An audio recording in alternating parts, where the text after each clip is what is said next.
10,000. Sige po, process po natin to. 12 months to pay po. Bali, ang monthly nyo po is 1,282.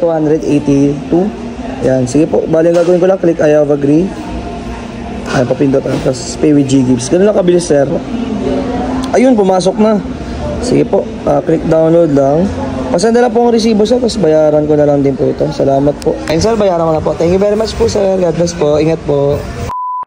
Eto naman tayo mga guys sa ating panibagong trading series. So ngayon, nandito nga pala tayo sa McDo Malagasang. Malapit lang naman to sa amin.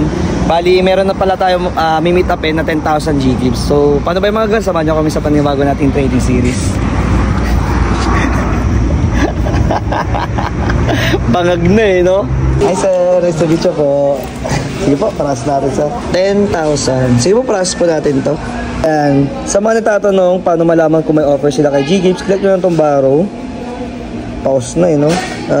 Click GGives. Ayan.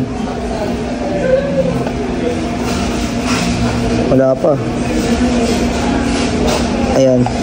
Kapag may ganito po kayong offer, ayan, pwede nyo pong gamitin o kaya pwede nyo po ipa-convert. Sige po, process po natin to. Bali dyan pag ano.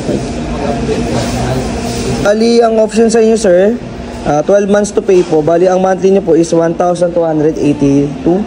Ayan, sige po. Bali, ang gagawin ko lang, click I have agree. Ay, papindot. Tapos pay with GGives. Ganun lang kabilis, sir.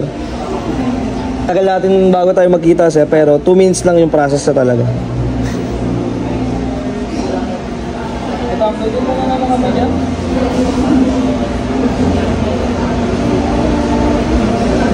Tagal oh. Uy.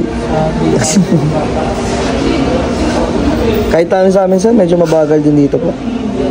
Ayun, pumasok na. Sige po, click download lang.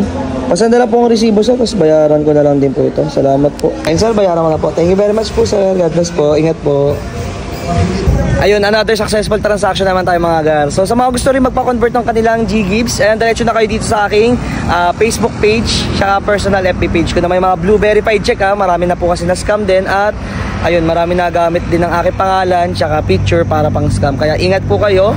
At sa mga maliliit na offer po, sobrang dami pong na-scam na. Lalo na kanina, merong 100,000, 50,000, saka kung ano-ano pang amount. Kaya sobrang nakakapanghina kahit na hindi ako na-scam. Nakakainis. Ayun lang. So, paano ba yung mga guys? Salamat sa panonood.